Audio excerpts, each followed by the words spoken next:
আমরা ভগ্নাংশের যোগফল কীভাবে নির্ণয় করতে হয় সেটা নিয়ে আলোচনা করছি। সো এর আগের লেকচারে আমরা ভগ্নাংশের যোগফল নির্ণয় করার জন্য বিভিন্ন পদ্ধতি অবলম্বন করে আমরা যোগফল নির্ণয় করেছি। সো আজকের লেকচারে আমরা অপর একটি যোগফল নিয়ে আলোচনা করব। সো দেখো দেওয়া আছে আমাদের 11/12 আর দেওয়া আছে 4/9। তাহলে প্রথমে আমাদের যখনই আমরা ভগ্নাংশে যোগ বিয়োগ করব সর্বদা আমাদের কি বের করতে হবে? লসাগু। কার? হর। যে সকল হর রয়েছে অর্থাৎ এখানে হর রয়েছে আমাদের 12 আর 9, এর লসাগু নির্ণয় করতে হবে। তো আগের লেকচারে আমরা বলেছিলাম যে কীভাবে আমাদের শর্টকাটে অর্থাৎ খুব সহজে আমরা এদের লসাগু নির্ণয় করতে পারি। দেখো আমরা বলেছিলাম যে সর্বদা দেখবে হরের মধ্যে যে সংখ্যাটি বড় রয়েছে তাকে মনে মনে ভাবো লসাগু। তাহলে কোনটা রয়েছে? 12। তাহলে 12কে মনে মনে ভাবলাম লসাগু। কিন্তু দেখো এই 12 সংখ্যাটি যদি আরও যে ছোট সংখ্যা রয়েছে, এখানে শুধুমাত্র 9 রয়েছে, 9 কি 12কে ভাগ করতে পারে? 9 12কে ভাগ করতে পারে না। যদি ভাগ করতে না পারে তাহলে আমরা 12র ঘরের নামতা পড়ব। অর্থাৎ 12 1 দিয়ে যাচ্ছে, তাহলে কত হচ্ছে 12, তাহলে 12 যাচ্ছে না। তারপরে 12কে 2 দিয়ে গুণ করো, কত পাচ্ছি আমরা? 24। আচ্ছা 24কে কি 9 দ্বারা ভাগ যাবে? যাবে না। তারপর 12কে 3 দ্বারা গুণ করো, 3 দ্বারা গুণ করলে কত আসে? 36। দেখো 36কে কিন্তু আমরা 9 দ্বারা ভাগ করতে পারি। সুতরাং এই যে 36, এই 36 হলো আমাদের লসাগু। অথবা যদি এটা কঠিন মনে হয় তাহলে 12 9 লসাগু যেভাবে করে নির্ণয় করে নাও। তাহলে কত আসবে আমাদের? সর্বদা আমরা মৌলিক সংখ্যা দ্বারা ভাগ করব। 2 দিয়া এটা যাচ্ছে কিন্তু 9 যাচ্ছে না। 3 দ্বারা দেখব, 3, তাহলে 3 4 12, 3 3 9 যাচ্ছে। আবার এটাকে মৌলিক সংখ্যা দাও 2, তাহলে 2 2 4, এটা 3। আবার 2 দাও, 2 একে 2, এটা হচ্ছে আমাদের 3। আবার 3 দাও, 1 1, নিচে 1 1 চলে এসছে।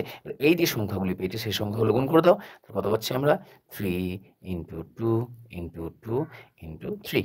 তাহলে কত পাচ্ছি আমরা? দেখো 3 2 6, 6 2 12, 3 12 36। বাকি এটা গুণ করো, 3 2 6, 3 2 6, 6 6 36। আমরা লসাগু কত পেলাম? 36। দেখো এখানে লসাগু পেয়েছিলাম 36। সো এটা অবলম্বন করতে পারো, এটা অবলম্বন করতে পারো। এটা যেহেতু আমরা একদম বেসিক বা প্রাথমিকভাবে যে লসাগু নির্ণয় করি সেই পদ্ধতি অবলম্বন করে বের করলাম।